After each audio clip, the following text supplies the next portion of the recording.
fixing your car with a firing pin from a gun, running from the authorities, listening to the podcast, now becoming a guest, going from honor to dishonor, back to honor in life. All this and so much more right now. The Remarkable People Podcast. Check it out.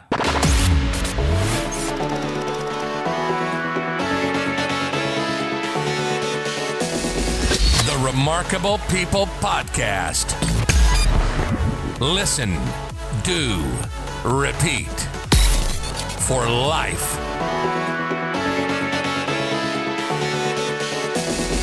The Remarkable People Podcast.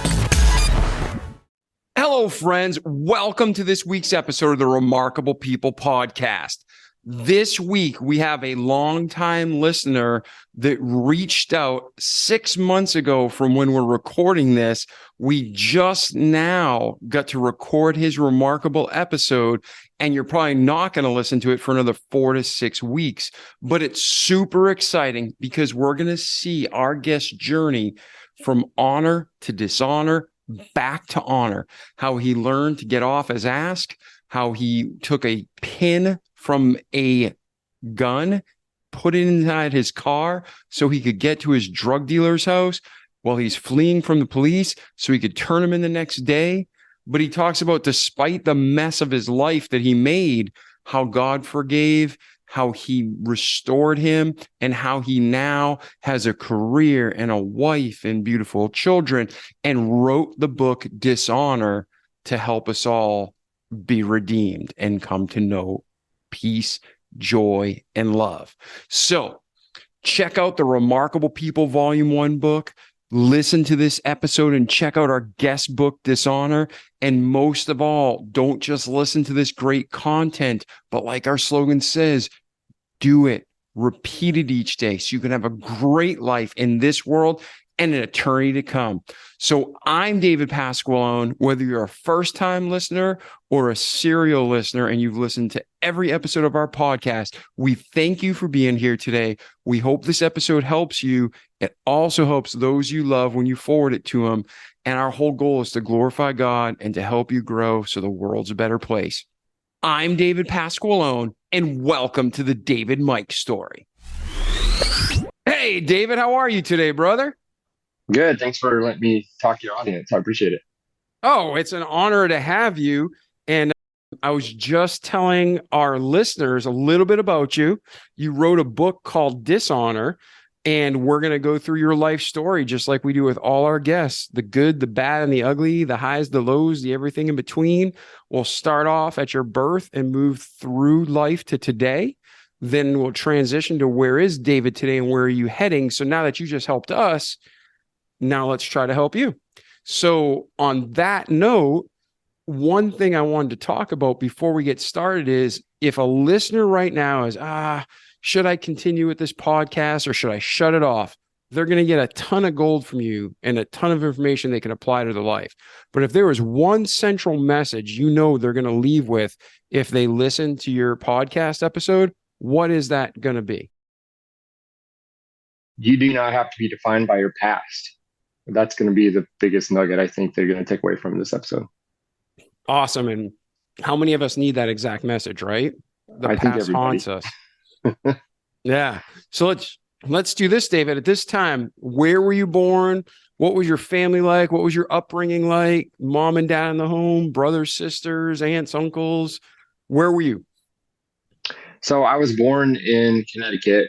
My parents, or actually my dad, was drafted in 1968 and decided that he didn't want to go into the Army. So he joined the Air Force.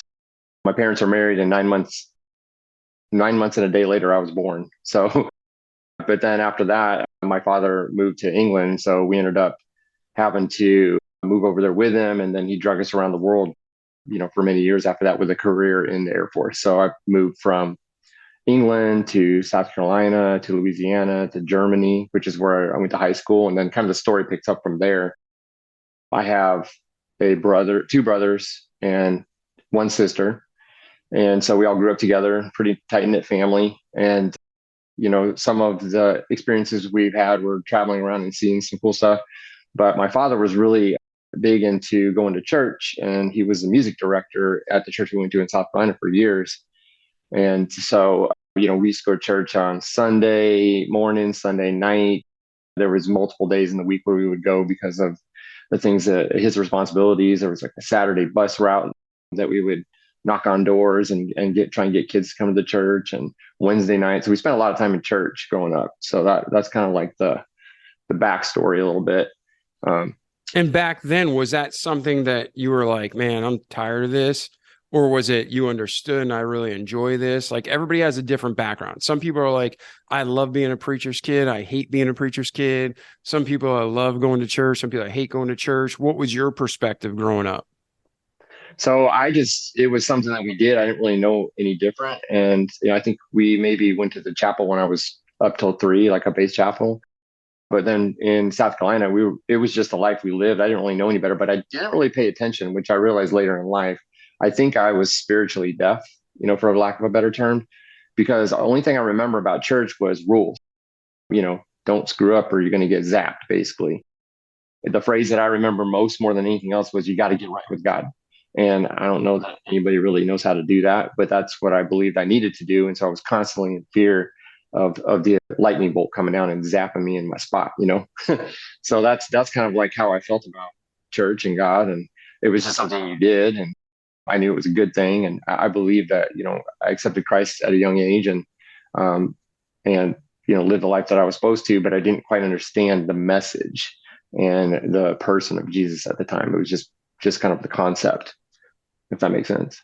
Oh, 100%. So going through your childhood, you already mentioned that in high school is when the story really starts, your personal journey, but all the things that happen to us, from birth to today, that makes us the men we are. So is there anything else in your childhood significant, again, good, bad, high, low, that happened between your birth and when we got to high school, or we just pick up the story there? I think high school is kind of where the next turn kind of happens. Okay. But so I moved to Germany, and actually I went to high school for 2 years in Louisiana, and I took Marine Corps Junior ROTC, which is kind of like a military class, because I knew that I wanted to be in the military. I'd watched Indiana Jones movies and Rambo movies when I was a kid, and I wanted to be an archaeologist, but somebody told me that you would just be looking for dry bones in the desert, and that didn't seem too exciting. It wasn't going to be like the movies. So I kind of shifted more to the Rambo lifestyle, and I was like, well, I'm going to join the Army. That's what I'm going to do.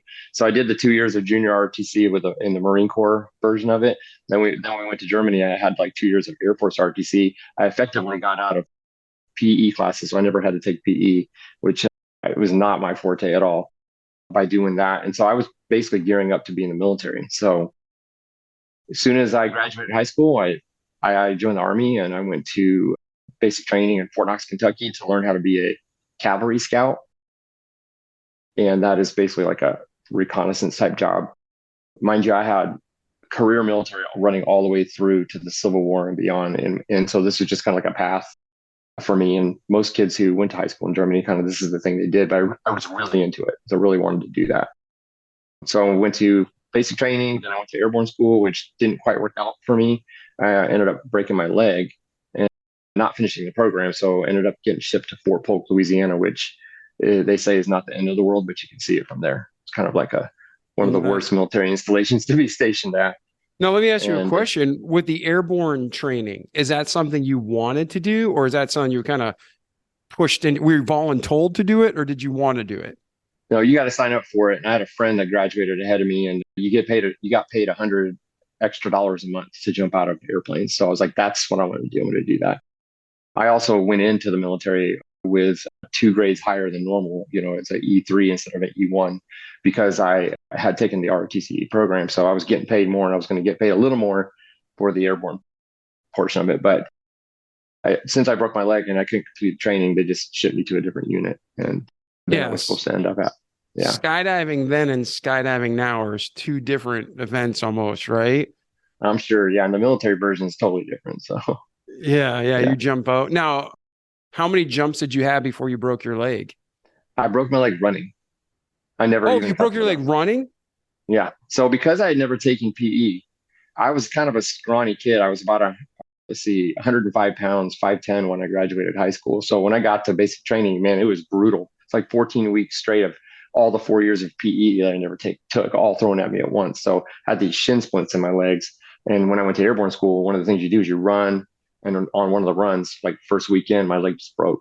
So it just, except one of those stress fractures I had separated. So yeah, they put a cast on me and shipped me out. Yeah. So you never even got to officially jump then? No. Oh man, I'm sorry to hear it. I love skydiving. I've only done it twice and I haven't done it to that degree, but man, I really enjoy it. But I know from the stories I hear from my friends, jumping out of a military aircraft, especially during a combat situation, is not the same as a luxury skydive where you land on, you slide in all nice and gentle. Yeah, I'm sure.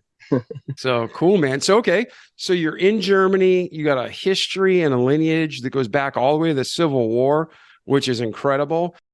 You go to join, you go to the airborne school, you break your leg running, and now you're like, now what? Where does life go from there?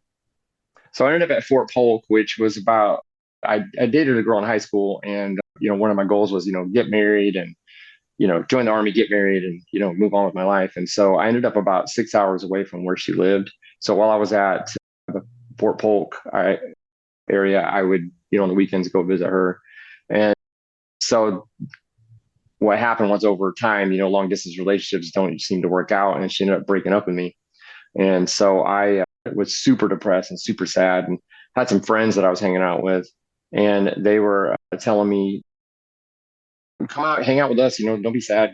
Let's go to these nightclubs and all this stuff. Now, up until this point, church kid and all that kind of stuff. I didn't smoke, drink, or chew or hang out with girls that do, I didn't, mess around with anything. I was straight edge, straight lace, raised right and all that kind of stuff. But so I go out to these nightclubs with these guys, and somebody handed me something one night and said, take this, it'll make you feel better. And so I took this pill and swallowed it. I don't know what made me take it. I don't know what I was thinking, because I'd never done anything like that before. And it was a hit of ecstasy. And from that night forward, my life changed drastically. I could not get enough of this drug. It was insane, the effects that it was having on me. But, in hindsight and retrospect, it was basically an escape.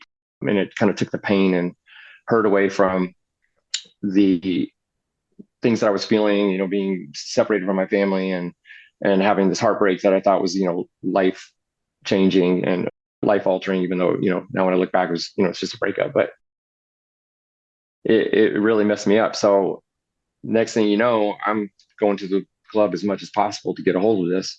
And my friends are like, man, you get that pretty fast. And I was like, yeah, because, I know where to go get it from. And so they're like, well, how about if we just give you the money for us and you go get it? And so I was like, oh yeah, no problem. So next thing you know, I'm dealing drugs and I'm active duty Army, So the person that I was getting the drugs from was like, you're kind of moving a lot. So I'm going to start working with you, and I'm going to let you have some for free for selling this much. And so I became pretty much a middleman dealer. So eventually in the Army, when you do that kind of stuff, you can't get away with it for very long before your name starts popping up in the police, undercover type stuff. So there was a organization called CID, which is the Criminal Investigation Division of the Army. And they have like a drug suppression team, and my name started popping up in their office. So they started looking for me, and sooner or later they realized that I was causing a problem in the community, and they ended up pulling me over on the side of the road and finding some drugs on me and pulling me into their office. And I was like, I am in some serious trouble. I've never been in trouble before in my life. I don't even know what to do. And they told me, hey, you're going to jail. I'm just going to tell you that right now. But if you help us out, we'll help you out. And I was like, yeah, okay, no problem. That sounds good. And not to cut you off, David, but for our listeners, we have listeners, as you know, all over the world, not just all over the country. You were looking at Army jail time, not civilian jail time, correct? That is correct. Yes. So explain the differences, because I had the honor and privilege of selling less lethal weapons and supporting our military and our law enforcement. I got to see a lot of correctional facilities, jails, prisons, and I know what those look like. But the Army is a whole different level. So explain the differences really quick so people can really appreciate the bind you were in. So with the military, they have a totally different law system, and it's basically the UCMJ, which is the Uniform Code of Military Justice, and the rules that they have are completely different. You can go to jail for stuff that you can't go to jail for in the civilian world. But as far as the military jails are concerned, the difference is, you're not going to believe this, but they're a little bit better, because almost every single person that's in one of these jails has gone to high school, has a GED, and some sort of military training or background. So it's not like you're thrown into just like a wild, chaotic environment. However, everybody in there did something seriously wrong to get there. So, it's like apples and oranges a little bit. But there's not a consistent, like, the same people could do the same crime, and under the military system, they could get different years in prison. So it's not, it's so much more volatile. And like you're saying, maybe the conditions within are a little safer, but you don't know what you're going to get when you're tried. Correct? That is 100% true. Yes. Yeah. It really, it's up to the judge. If you had a bad golf game and he's the one passing your sentence, you could be screwed. Exactly. That is true. All right. So pick up. I didn't mean to cut you off, but I want to make sure our listeners understand there's a big difference in America alone within the judicial system. Yeah. So I was basically arrested. I was under surveillance, and I was like, you know what? Screw that guy. I'm going to continue doing what I'm doing. So I went and got another big shipment of drugs, and me and the dealer, and we were at her trailer. And that night the door blew open, all these cops come running in, they're like, nobody move. And I was like, oh, I'm in trouble again. But they took her away because the drugs were in her room, and they took her boyfriend away. She was a civilian, he was military. So they took him on base, they took her to jail, and then the cop who arrested me was like, dude, what's going on? I thought you were going to help us out. And I kind of played it off like I had no idea what was going on. And he told me to get back to get back on post, which is basically the military base. And he was going to talk to me the next day. So I head back there, and then I get a phone call from the boyfriend, who calls me and says he escaped because he was doing a urinalysis, and the guy who was supposed to be watching him was in the other stall, and he ran. And so he calls me and he says, come get me. So I grabbed my stuff, got in the car, picked him up, and basically moved to Houston, Texas. So I ran away from the Army that night and stayed gone for 6 months with a lot of stuff that's detailed in the book. But yeah, let's pause there for a second, because you had to make a choice, and you made a choice not just to defect from the military and go AWOL, but you also made a choice to run away with a felon and someone who was going to be facing serious jail time. So now that implicates you more in the crime. What at that point were you thinking? Like, did you know this gentleman very well? Were you just like, what were you thinking to make that type of decision?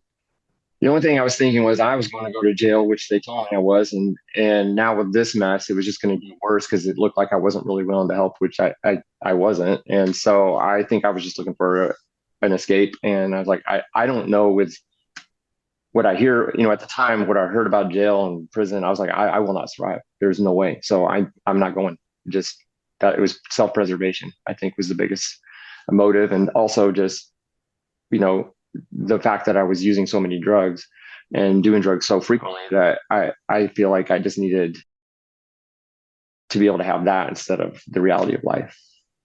All right, man. So now you go and you pick them up, you leave your post.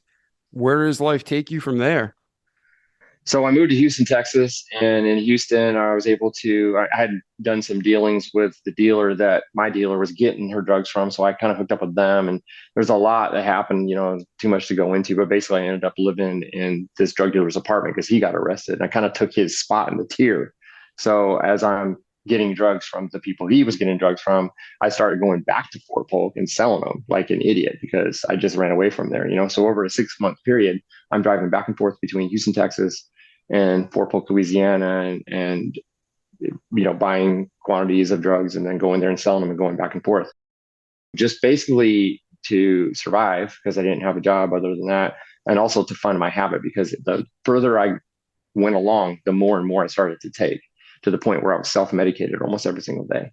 So I was under the influence of every single type of drug you can possibly think of, with the exception of a needle, most nights. And I drove around like that. I walked around like that.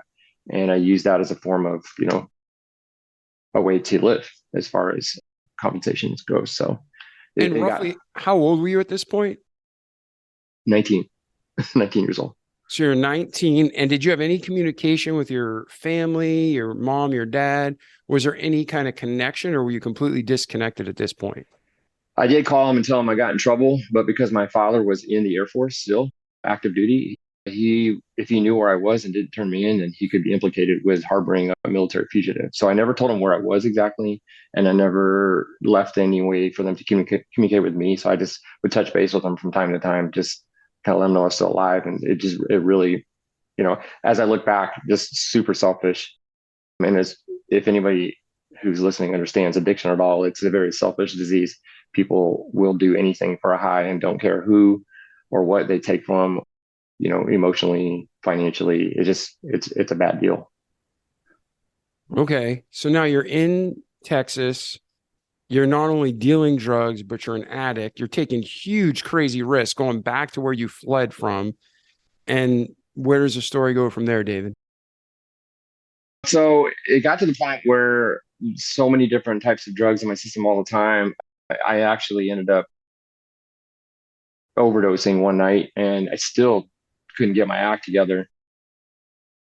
But there was an incident where I was in the trailer and I had 100 hits of ecstasy, and normally with that I would just put it in one big bag and go into 100 hits.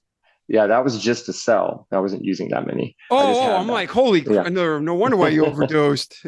No, I would be dead for sure. Yeah. Okay. Just you explain the average effects of ecstasy on a user again, just so they have a frame of reference, because that's a very strong drug. It's like a club drug, but it can kill you and it can have really strong side effects. But it gives people a kind of a concept, since that was your main drug of choice. What would the average hit of ecstasy do to someone? So it's really hard to tell because you don't know who's making it, where it's coming from, but it's basically an amphetamine and it's kind of a speed type thing, but there's this euphoric effect that you get from it. So it makes you feel like you're in love with life and everybody loves you and everybody loves each other. So it does definitely take away any kind of life pain that you might be experiencing. It only lasts a few hours, and the more you take it, the it doesn't last as long, So the first time I took it, I felt like I was high on it for probably the entire night. It could have been 3 to 4 hours, but after that, it seemed like it would only last me about an hour or so, and I had to take more. And then I was afraid of coming down from it, so I would just continually take in order for me never to actually come down from the drug. Because when I was completely off the drugs, my life was a mess. I couldn't, it was guilt, shame. And then just the physiological effects of not having the drugs in my system. It was just too much to bear. So I just stayed pretty much self-medicated all the time. Yeah, and there is a lot of side effects to that drug, if I'm correct, too. I mean, I know people who've taken that, men and women. One girl, and I was working at a restaurant chain. Chick took it and broke her back, like from just the intensity of it.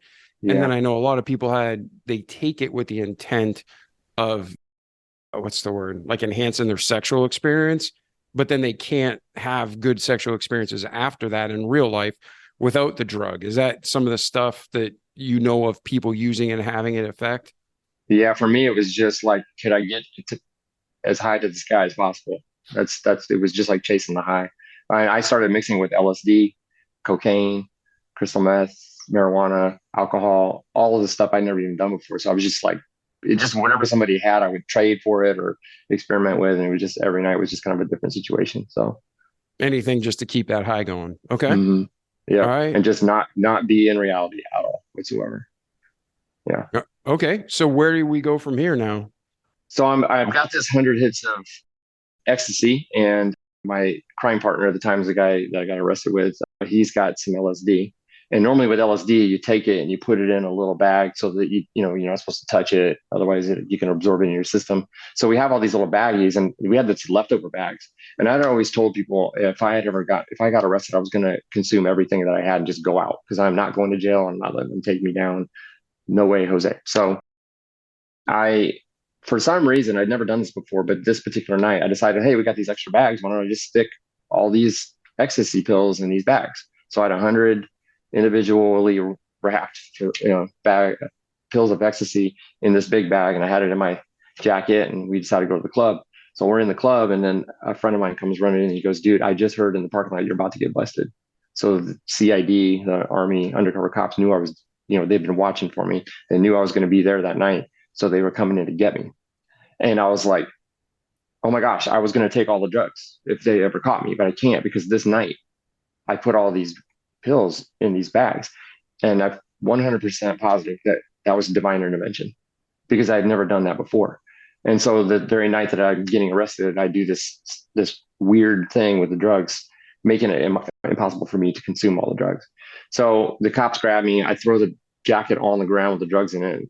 So my friend grabbed my jacket, ran to the bathroom, and threw it in the garbage. And so the cops never actually were able to arrest me with all of those drugs because she kind of watched it and ended up, that those drugs disappeared down the road.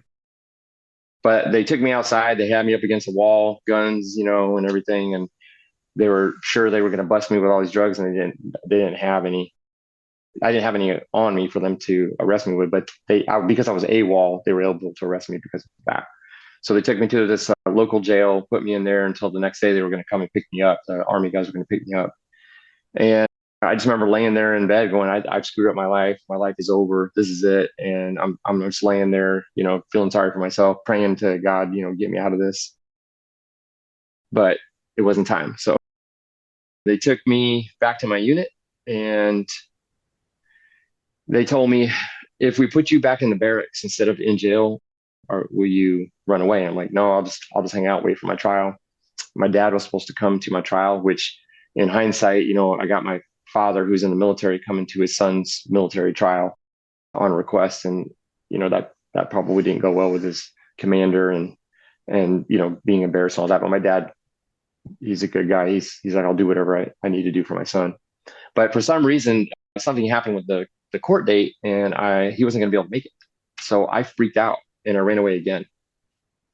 And I disappeared for about a week. And I went to Dallas where some of my friends who used to be in the Army got out, and I hung out with them. And I didn't know this at the time, but there was a whole bunch of people praying for me. My mom, I had her friends, and my dad, they had all these people praying for me. And I had this huge sensation feeling that I needed to turn myself in. And I get a phone call from the cop, and come to find out later, because I've had communications with the cop, that he was a Christian and he had kind of a change of heart. I kind of burned him a little bit and he was going to just let me sink myself. But he said something told him to help me out. So he said he was going to help me out. So he gives me a call. He found out where I was hiding out at. He gives me a call and says, it's going to be better if you turn yourself in. And so with this overwhelming sense of like, I need to just get this over with, I ended up driving back to Fort Polk and turning myself in. And then when you're doing that, you're driving, you're bringing yourself to turn yourself in. Of course, Satan's always going to try to put in your head, oh, don't do it, turn around, run again. Was it a hard drive bringing yourself to do this? Or at that point, had you just resolved this is what needs to be done? Well, kind of interestingly, before I drove to Dallas, Texas, the drug dealer I was living with gave me a gun and said, I need to get rid of this anyways, but take it with you. And because I was like, I'm not going to jail. And I decided that if I ever got caught, if somebody were to catch me, this time I would do suicide by cop, where you pull a gun out and have them shoot you and stuff like that. So I was ready to just go away for, forever. And when I was driving back to Fort Polk, a pin fell out of my drive shaft. So here I'm going to turn myself in and my car breaks. And it's in the middle of the night. And I'm driving from Dallas, Texas to Fort Polk, Louisiana. I think it's like a 6-hour drive. And I was like, what am I going to do? I'm ready to turn myself in. So I looked in my glove box and I don't know why, but I had a firing pin, which is just like a little metal stick basically that hits the bullet, makes the bullet fly out of the gun, right? I had one of those in my glove box. So I took the firing pin and I stuck it in the drive shaft where the little screw fell out. And I drove and got it in 5th gear and I heard the pin fall out. So I drove, it must have been about 3 hours through every stop sign, stoplight. I couldn't stop because I wouldn't be able to get the car going again, all the way into right outside of the drug dealer's house that I was living with. And I parked the car and turned it off and waited in the morning for the cop to come pick me up. So I was resolved to turn myself back in. And along the way, pitched the gun out somewhere on the side of the road and the bullets separately. I just was throwing things out the window. It was kind of crazy, a little bit crazy. Yeah. Man, all right. So now you're at this drug dealer's house. You're waiting for the officer who had a change of heart, because obviously God is with you and inspiring them through the Holy Ghost to help you out. Where does life go from there? So then it was time for me actually to, face the music, go to my trial. And my dad ended up coming to Fort Polk. So he had to, sit there in my trial and be a character witness for me. But the cop that arrested me while I was waiting for the trial, I was sitting in jail. I told him that I would help him out. So he actually took me out of jail, and I did a drug bust, and I took a drug dealer down. We actually went to Houston with some local law enforcement and from Texas and Louisiana, and did a drug bust and took down the dealer that I was buying drugs from. So that actually worked in my favor when I had my trial, because I assisted. So I get to my trial, and I'm facing 38 years with all the charges, and they ended up giving me a 5-year sentence because of my cooperation. They took all my rank away from me, so I went from the rank that I had all the way down to nothing, and they gave me a dishonorable discharge, which is like the lowest discharge you can get, and being labeled a dishonorable man by the U.S. government for life, basically. So I ended up having to go to Fort Leavenworth eventually, which is like the Army prison. It's a maximum security prison. I was there for basically about 3 years, and before I ended up getting out. And while I was in there, I worked in a dining facility as a job. I kind of worked in, basically, it's like they call it a mess hall, but basically it's the restaurant for the inmates. I wanted to work in a barber shop. I thought something as a side gig I used to do in the Army was like cut hair on the side, and I tried to get in there, and that was one thing I was like, I don't want to be in the mess hall. I just want to be in the barber shop, or maybe a chaplain's assistant, or work in the library. And they stuck me in the mess hall. So that's where I worked. And then while I was there, I had to take a bunch of programs, like Anonymous, drug and alcohol related incidences, reality therapy, anger management. I didn't think I was angry, but I guess they thought I was angry or something. But just a bunch of classes I had to take in order for me to be eligible to get out. So I did a lot of that. And then I had different custody levels I had to go through. But prison itself, I can't explain it exactly. If you said you've been in these facilities, but it's a dark, not in the air, but it's like a depressing, oppressive, lonely, miserable place. You have no freedom, no control. And I was suffering from, drug withdrawals and anxiety and like panic attacks and things like that. And just a lot of time I'm sitting and thinking about all the things that I'd done. And I remember looking out my window, and this is, it's a military prison. So outside there's this huge American flag staring at me, I'm just feeling the disgrace of having dishonored, my family, my country, the Army, and God. It was just very hard to sit there. I mean, and I own up to everything I did. So I'm not saying that anybody should feel sorry for me, but it was just a lot to think about. So the whole time I'm sitting in this jail cell, not being able to get out, I just realized what a mess I made in my life and how bad my decisions were and how they affected other people. So yeah, it was not fun. And as you're going through this, you're taking these classes, you're working in the mess hall, your last choice for, employment while you're incarcerated. And then you said you're about 3.5 years in. Where at this point are you in your relationship with God? Have you start the journey where you're having a relationship and communicating with him again, or is that coming forward in your story? It's a little bit more forward in the story. I was still loosely attached, and I would go to the chapel just at times just to kind of get out of doing certain things. If you go there, you don't have to do this other thing, so, and I kind of sort of wanted to connect with God, but I didn't know exactly how. I just still kind of had a lot of guilt and shame, and it was overpowering, and it was like a barrier between the relationship that I needed to have with God. But I did have a moment where I was in the dining facility, and as we're in this dining facility, they have an area where people would eat, and then there's the kitchen. So me and this guy were over in the one side mopping the floors, and he walks up to me and he goes, "Hey, I want to show you something." And he holds out his hand, and he's got 2 little white pieces of paper, and I recognize it immediately as LSD. And I'd been sober for about 2.5 years, about 2 years, 2.5 years. So I took one of them, and I don't know if he was offering it to me or just showing it to me, but it's out of just a reflex, I took one. So he ended up taking his, and then we're tripping on LSD in the prison dining facility. So we somehow make it through the entire day with nobody really catching on to what we did. And I went back to my barracks, and I was actually coming up on my first potential parole. And in order to have a parole hearing, you have to have this packet put together. And I was waiting on a few more things. And one thing I was waiting for was a letter from my dad. That was like the final piece that I would be able to submit my packet, with like a place to work, a place to live, family support, stuff like that. Right. So I'm waiting for this letter. So the night that I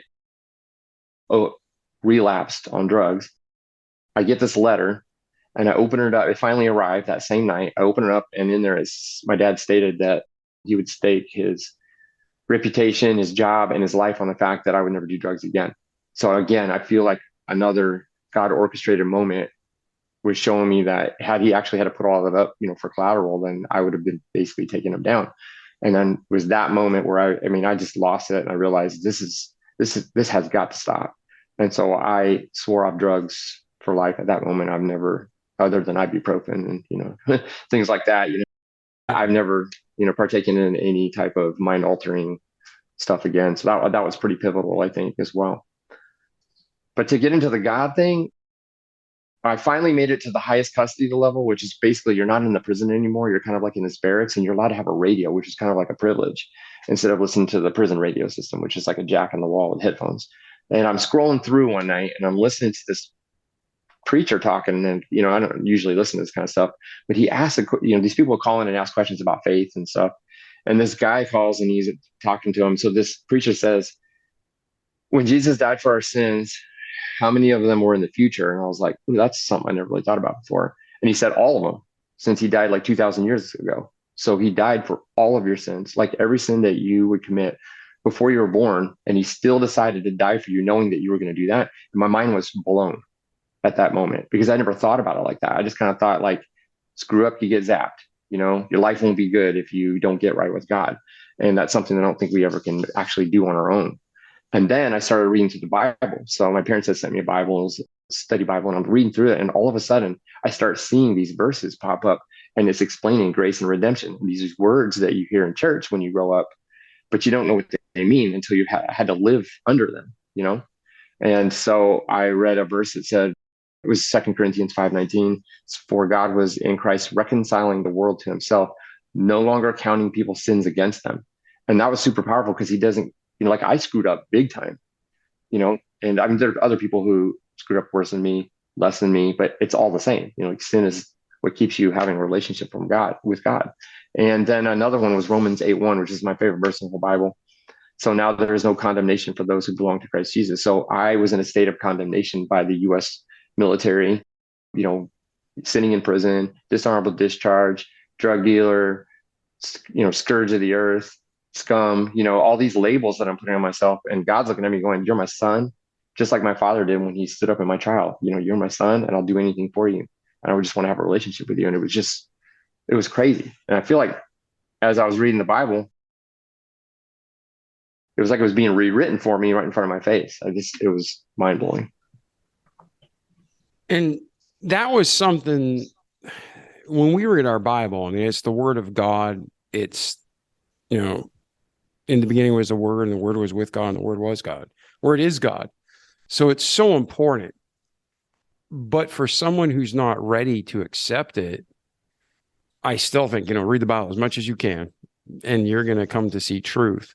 But you were just at that point, you heard on the radio that preacher say, Jesus forgave all the sins, all the future sins that you're going to do, because he already forgave them all, because that was 2,000 years ago. So to people listening who, they listen to the show for all sorts of reasons, but at the end result, it's to grow and to be better people.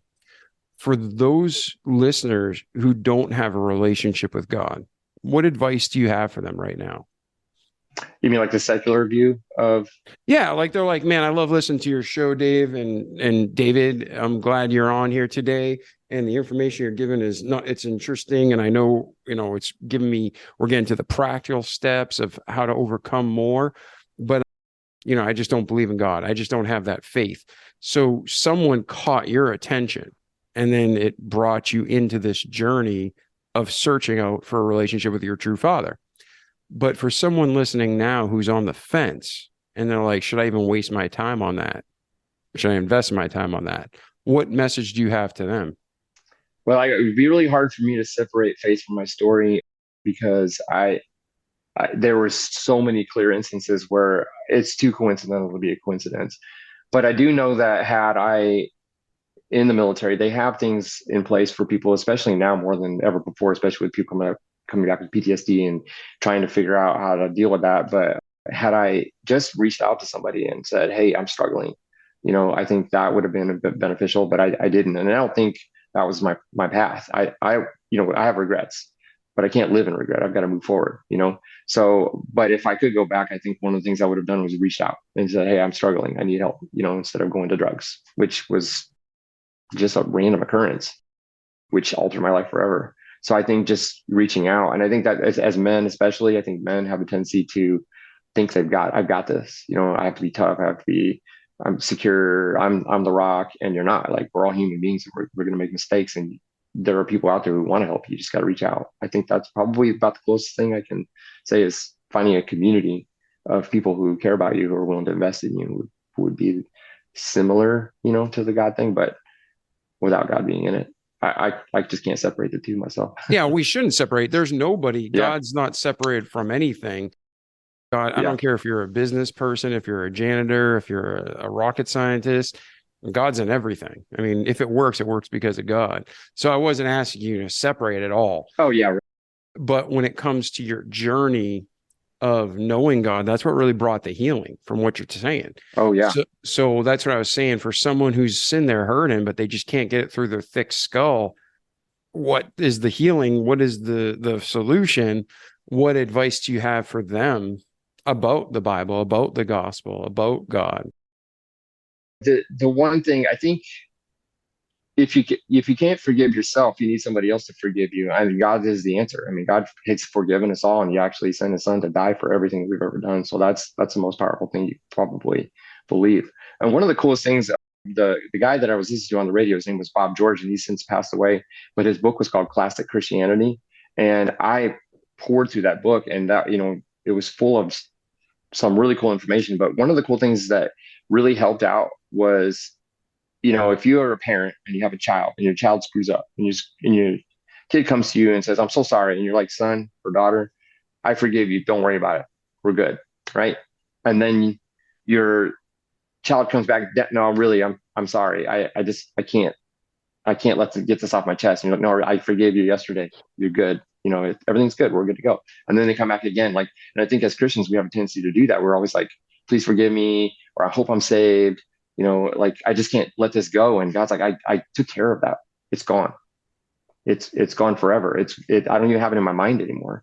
And that was something that I got out of that book, which is kind of what I'm hoping that my book will do for people, because the life change that I had, I knew who God was, and I knew who Christ was, and I knew what He had done, but I didn't really understand it until I heard those things. And that's my goal, is to kind of give people the same experience that I had through my stories.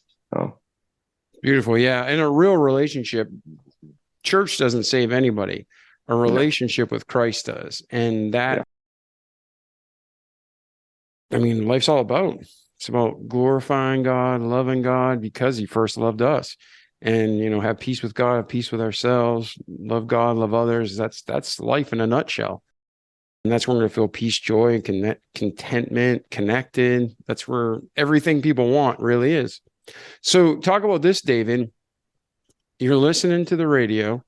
You hear this gentleman talk. You say it was Bob George? Mm-hmm. So Bob George, he's giving you this information, catches your attention, and now you're still incarcerated, even though it's to a lower level. Where does life go from there? So at that point, I was really like soaking up the word and being like it. Another thing I would like to explain too, in this custody level, there was a lot of peace that I was outside of the prison wall, so the air was fresh, life was fresh. It was I was still incarcerated, but I had a little taste of freedom. I actually got a chance to come home for 1 week while I was in prison, and I got a real taste of freedom. Had to go back to prison, and then finally I decided I had two choices. I could stay in there to the end of my sentence, or I could take parole. And I finally, that first parole that I was telling you about, I got denied. But this second time, I decided I'm going to go ahead and take this parole because I don't want to be in prison one more day. I don't care how slightly free it feels. I need out. I'm ready to go be a productive member of society, take on life, and with this newfound faith and move forward. So I took parole, moved to Omaha, Nebraska, which is where I live now. I ended up going to hair school because that was the thing that I wanted to do. We wanted to cut hair for a living. Eventually, I became a teacher. I had a big struggle trying to find a job when I first got out because you got that little box you got to check. Have you ever been convicted of a felony? Please explain. People wouldn't even answer my phone calls or wouldn't even look at my applications, and I got turned down face to face in a restaurant by a guy. And then I finally decided, you know what? I'm going to go into this retail store and I'm going to fill out the application, but I'm going to go. I want to talk to the manager. So the manager comes and says, "Yeah, I heard you want a job." And I'm like, "Yeah, let me just be forward with you. I just got out of jail basically just like a week ago, but I guarantee you, if you hire me, I'm going to be the hardest working guy you got here. I just need a chance." And he's like, "Okay." Like that face-to-face interaction, I think he could tell this guy is he's serious. So, for anybody who struggles with your past, sometimes that it can really be finding a job is one of the reasons why people go back to prison, because they can't find a job and they go back to the old stuff that caused them to get there. And I was blessed because I had family support. I was able to live with my family, my parents, and that kind of stuff. Not everybody has that, but definitely, got that job, went to hair school, eventually met my wife, who I'm married to now. And, we started a family and life was good until 9/11. And then 9/11 happened and my brother had just joined the Air Force and he ends up doing 4 tours in Afghanistan. And I was struggling with the fact that I had not finished my military service with honor. And I was really struggling. I was doing life. I don't know that I was as connected to God as I was when I was was at the end of my prison sentence. But I saw people in the country just running off to, go fight for the, good of man, regardless of your political idea of, war and all that kind of stuff. It wasn't about war. It was just people wanted to do good, but I wasn't even allowed because of this dishonorable discharge that I had. And so I was dealing with a lot of guilt and shame and depression and was wondering, teaching, I was a teacher at the hair school at the time. And I'm like, am I even making a difference? Is this really worth anything? What's going on? So then I remembered that book I read and I had to really remember that my life was valuable because, God died for me, or Jesus died for me. And I could be a productive member of society, and maybe it's not in the military, but I don't have to live with that guilt and shame anymore because I am forgiven. So that's the biggest thing that I needed to remember, is that I was forgiven. And that's kind of an ongoing journey, I think for most people, because you're never going to live a perfect life. There's only one person who did, and we know who that was. And then once you had this kind of you had to face it, and then God brought back the memory of that book, and it kind of puts you back in balance and perspective of, what you're meant to do and be. And, we can choose our sin, but we can't choose our consequences. Right. So Right. Now you're picking up and, hey, I'm moving forward the best I can today. And, learning from the past, but not dwelling in it. Where does your life go from there, David? So I'm teaching hair school, doing my thing, being a dad, got awesome kids, awesome wife, and I tell people from time to time, they're like, yeah, I would say in little pieces of conversation, my past would kind of pop up and they're like, "You did what? You were where?" And I'm like, "Yeah, I served some time in prison for being a drug dealer." And they're like, "What?" And then I would tell a little bit about my story and they're like, "You should write a book." And I was like, I don't think not sure even how I got out of high school, much less write a book. I don't think I could do that. But I follow a guy called John Acuff, and he was working for the Dave Ramsey company at the time that I stumbled across his material. And he decided to do this challenge where all these people got together and kind of helped each other do something that they wanted to do in their life using kind of a social networking type way to do it. And I wrote in this group that I think I want to tell my story about serving time in prison. And they're like, "Oh, well, you should start a blog. Do that first." I was like, "Oh, that's a great idea." So I started a blog, and once a week I started writing my story, and people started reacting to it. And it didn't go viral, like TikTok goes viral, but it was spreading. And people were starting to reach out to me and "You're helping me understand what my child went through.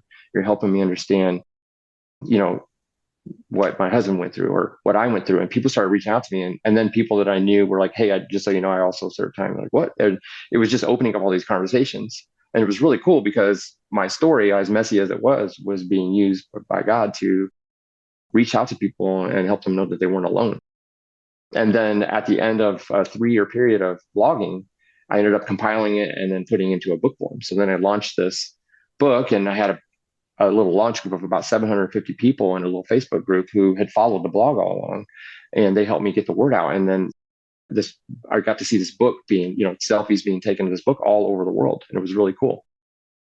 But the really cool thing was that I decided that as a ministry that I would ship books to inmates for free. So anybody ever said, I got somebody in prison who I'd like to send a copy to, I'm like, just give me an address and I'd ship them a copy. And I've gotten to see a lot of people affected by my story in a positive way because of that. I even have 2 or 3 books that actually ended up in Fort Leavenworth, which is kind of cool because that's where I was.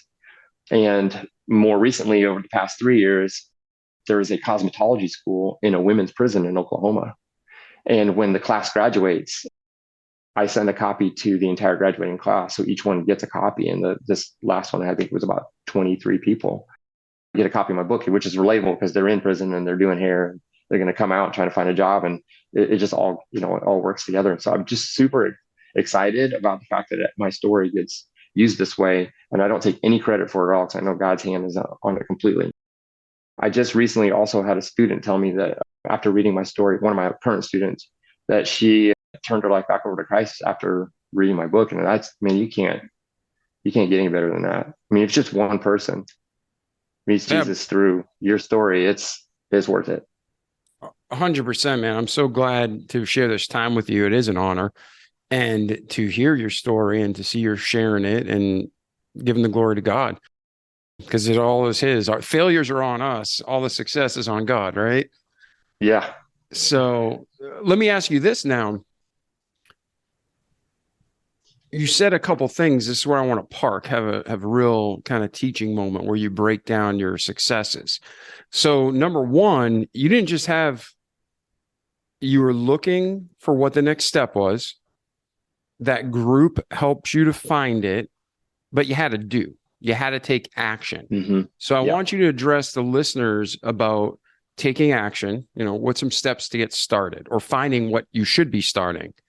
And then also, I want to point this out. When David was speaking, did you catch it took 3 years?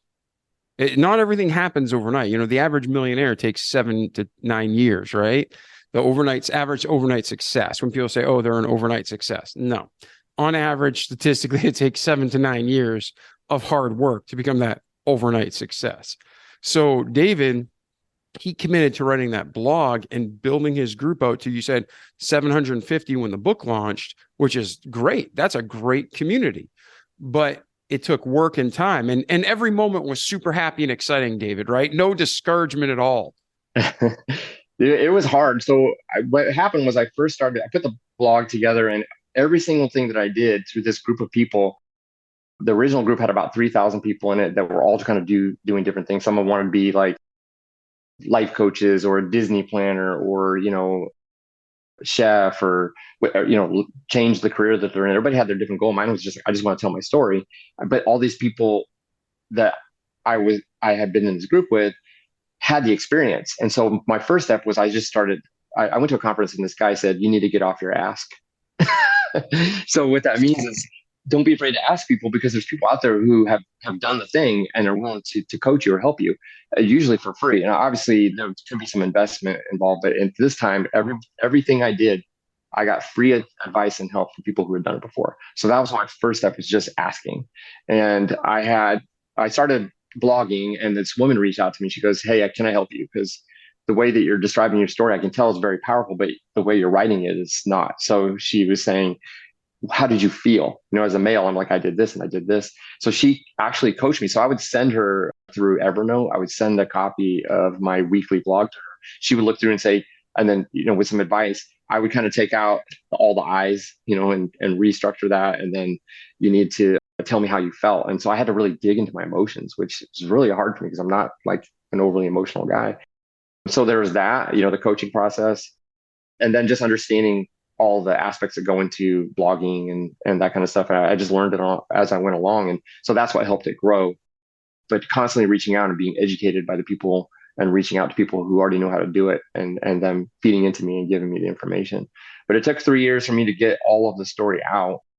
And then I had an editor actually, take the book on also and edit it for me.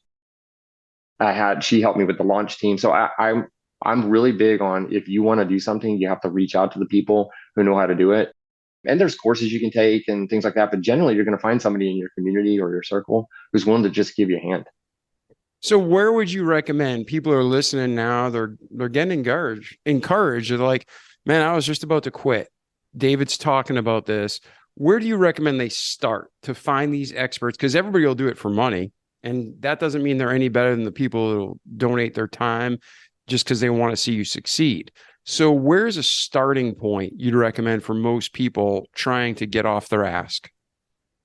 I would say that generally you're going to be able to find a Facebook group of people of like-minded. So if you're wanting to be an author, there are Facebook groups for authors that there's free advice available. If you want to be, a life coach, they have Facebook groups of people who do life coaching who are willing to, and eventually you're going to have to put a little bit of skin in the game, I believe, and maybe a little bit of investment. But I started with nothing and ended up being able to do this without putting it really any money in it at all. So I would say Facebook is a great opportunity, but also you would have like local chapters or communities, community events and things like that in your probably your hometown of people who maybe local authors, go to a bookstore and they have local author signings. I would say reach out to people who have done it before and knowing what it is you want to do and seeking out people who are great at it. And maybe even just saying, hey, I'll take you out to dinner if you just explain the process, or can I pay you for your time? And that would be one way to get somebody who is an expert in the field you're wanting to go into. So those are ways that I would say be easy to reach out. Good, man. And then do you have any tips for identifying the experts? Well, it would be hard without knowing exactly what field. But so for like an author who's a New York Times bestselling author would be somebody who could be considered an expert in authoring because they were able to get that book published and are able to sell it. So I would say that's one way. And I'm kind of using that avenue because that's the path I went. Yeah. And another thing too is there aren't many authors who make a living off writing books. So when you are inspired, like David, to write a book, we just wrote a book for the Remarkable People podcast, the first of the year, but we're doing it to reach souls, not to make money. So sales to us equals souls, not sales equals Correct. Success. Because I think the average nonfiction book, they say, sells only 250 copies in its lifetime. Now, granted, that's the standard that the publishing companies and KDP and Amazon and others tell you. So I personally think a lot more copies are sold, but they're just not paid for. I think that the publishers pocket that money, but statistically they say for nonfiction, 250 copies are sold. So even if you made $2 or $3 a book, it's not about the money, and you need that mindset going into it. It has to be a passion. And then you might reach 2 million people with your book. You might reach 200,000 people with your book. You might reach 10,000. You just need to know going in, you do your best and let God bring the increase, because the numbers would be discouraging if that's all you're focused on. Would you agree or disagree, David? I agree. And if you're going to be an author and you want to live off that, you actually have to have multiple streams of income. So you're going to be speaking, you're going to be, you're going to be writing books. You're going to have like merchandise. There's a whole bunch of different ways to make money. But again, me and you were kind of doing it for the same reason. And not only that, the cool thing is that books like mine and yours get passed around. So even without the sale, and I can't even tell you how many books I've given away. If somebody's struggling, I'm like, you know what, you need a copy of my book. I'm just going to give it to you, or ship it to somebody. It's totally worth the payout on my end to be able to reach somebody with my story, even if they can't afford it. Yeah, 100%. I just wanted to make sure a lot of people, they want to write books. It's like a life dream. It's the same thing as a podcast. People want a podcast, but then they get into it and they see how much work it is and they quit. It's a lot of work. Yeah, there's more people that run marathons, 26 miles, than there are people who publish a book a year. So I just want you to have real, I guess, balance in your mental image. Like David had a story, God laid it on his heart to share it. He got involved in the experts. He took the steps. He didn't know all the steps, but he took the next step, and God just kept leading him down the right path to the right people. And God will do that for you too, if it's his will. So make sure you're taking the steps. But if your expectation is to be rich, famous, Indiana Jones, fortune and glory, you're in it for the wrong reason. Don't even bother starting. Because if you're trying to get fortune and glory, you're just going to end up another idiot in the White House, right? Like totally useless, no life skills, no life experience. You're not helping anybody but yourself. So if you're trying to be selfless, go ahead and write that book. That's my public service announcement. If it's too harsh, forgive me. But David, you can tell me I'm wrong or right, whatever you want. But I agree with you. And like I said, if you're going to be an author, you have to have multiple streams of income, because unless you're Stephen King, there's only so many of those out there.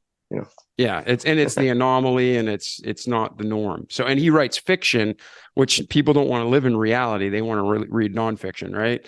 They want to read about fairy tales and ghosts and demons and cats that come out of the cemetery.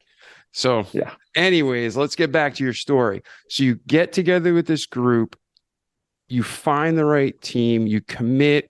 You had 750 people on your launch team, which is great. And now the book releases. Bring us between there and today. So the book, I couldn't tell you exactly how many books have sold. I've looked, and it's kind of sketchy because they switched from one platform to the other recently. But I would say I think I've probably anywhere 3,000 to maybe 4,000 copies haven't been printed. Because some of them I would order and then sell individually. But I would say, in a 6-year period, that's pretty good for a self-published. I self-published it as well. I had to create a LLC and a publishing company so that I could maintain the rights and everything. I own my own ISBN number. There were so many things. And like you were saying, every time I would take the next step, I'm like, okay, what's the next step? And then somebody would tell me how to do it. So, and I definitely had a really good core group of people that just were kind of like surrounding me. Like, I want to see this happen. And it's because God put it all together, Yeah. And I said, I'm sorry. I didn't mean to cut you off. There was a delay. 3,000 to 4,000 copies is amazing. And people need to understand that, again, it's still a labor of love, because you have to sign the co-author agreements, or you got to get the copyright attorney, and you got to get, like you said, it costs money for those little barcodes and ISBN numbers. Yeah. Everything costs money. So if you write a book these days, like David's saying, you have to do it for the passion, the love, and the desire to help, because the income for most people isn't going to be there unless you're the anomaly. Yeah, I agree 100%. Yeah. So now you're learning this, the book's out there, you're selling copies. What's life like for you today, David?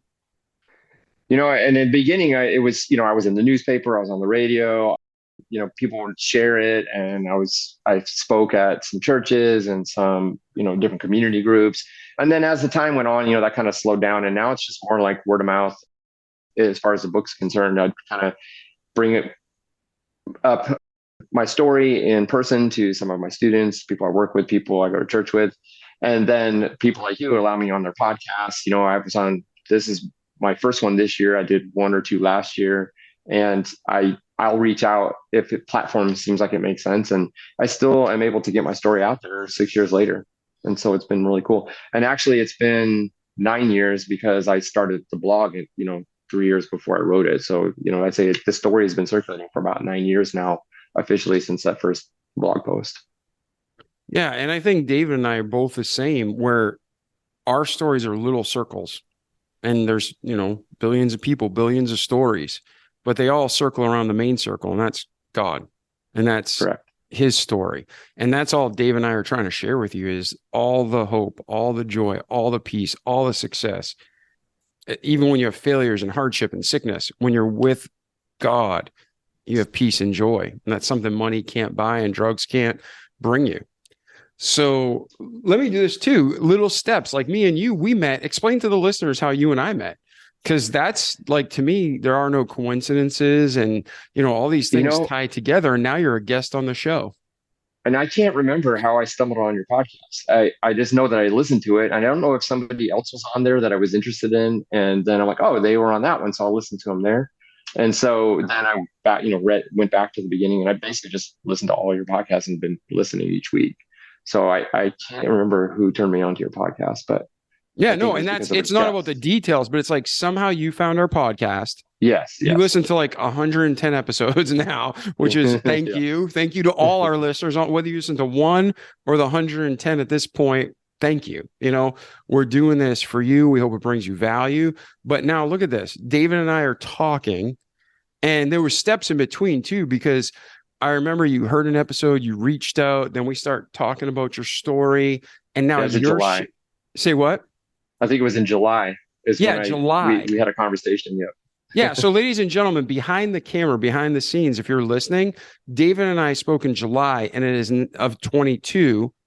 And now we're recording this in January of 23. So this gentleman has waited months for us to record because we're so backed up, which is a positive thing, right? But it's Yes. sad you had to wait that long. And now it'll still be another, who knows how many weeks before this releases. But it's just going to work out in time because somebody's listening to this at just the right time, or they're going to go buy David's book. Support the cause, support Dave. Because when you're buying that book, it's, 15, 20 bucks, 25 bucks for you, but that's going to further people getting the truth because it gives Dave a little bit more breathing room to take time to record a podcast, to tell more people about God, to give them hope, and then to give those books to people in prison for free. So just love each other, share in the cause. If you got a few extra bucks, buy books. Valentine's Day is coming up. Give them away for Valentine's Day, for different holidays, for Christmas. Show your love by action. So, David, where are you today and where are you heading? How can we get a hold of you, and how can we help you get to your next destination? Currently, I'm just, working, still teaching at the hair school. I've been there for 25 years. I got my wife and children here in Omaha. And then, so as far as reaching out about the book, my website is dilemmamike.com. It's one L and two M's. Everybody has a hard time spelling the word dilemma. All my social media handles are at Dilemma Mike. And also, Amazon is a great place to buy the book. And so if you reach out on any of my socials or through my website and you have somebody that's incarcerated that needs a copy, you can just reach out to me and I'll ship a copy for free. I have to ship it directly from Amazon because that's how it has to get into the prison. So yeah, I'm willing to do that. Awesome. And we'll put links to this in the show notes. And David, it's been a true honor. I just want to make sure between your birth and today, is there anything we missed? Is there any significant part of your life we didn't cover? Or is there any final thoughts you want to share with our listeners? So my final thoughts would be especially in the past couple of years, there's a lot of struggling going on. So I would just say you need to reach out to somebody. Don't hold it in. Don't keep it secret. Don't try to do life on your own. Community is super important. So reach out. Also, your past does not define you. You may have screwed up in life, but that doesn't have to stick with you for the rest of your life. Now, I kind of carry mine through me because I wrote a book about it and I posted it all over the world, wide web for people to see, but it doesn't define me as a human being anymore because I know that I am, forgiven. I am totally forgiven. I don't have to think about that stuff anymore. I don't have to let it define me and be a part of my life anymore, other than the only reason why I bring it up is so that other people can know they're not alone. And then I would just say, know that you're forgiven. Like, you don't have to keep begging for it. You don't have to worry about the lightning zap coming out and getting you. God doesn't do that. Yeah, that's just cartoon stuff. So sometimes we wish it would happen, but it doesn't. It doesn't. Yeah. Not typically. There's always an exception. Yeah.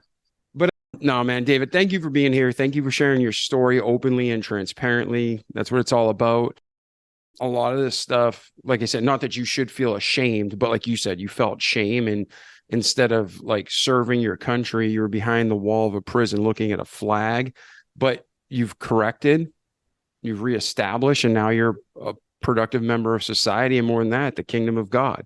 So thank you for sharing it, because your successes are great, but your failures and my failures and everybody else's failures, if we share them transparently, hopefully our listeners will be like, oh, I don't have to make that same dumb decision. I can make the good ones. So Right. thank you for being here to help everybody. Yeah, thank you again. I appreciate it. Yeah, man, it's been an honor. So again, check out David Mike's book. The book's called Dishonor, but you're going to see there's a lot of honor in it. I'm David Pasqualone. Our guest today was David Mike. And don't just listen to this episode, ladies and gentlemen. Like our slogan says, listen to it, but do what you know you have to do.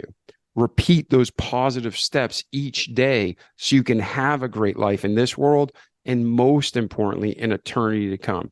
So again, I'm David. This is David. Reach out to David on his website. Buy the book from Amazon. Check out our Remarkable People book. But more than anything, let's love God, love each other, and make the world a better place. So I'm David Pasqualone. This was David Mike. David, thanks again, brother. Thank you. And ladies and gentlemen, we'll see you in another episode. Ciao. The Remarkable People Podcast. Check it out.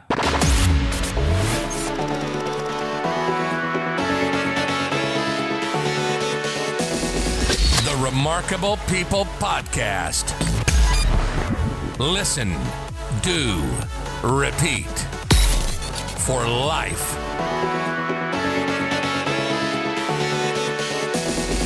The Remarkable People Podcast.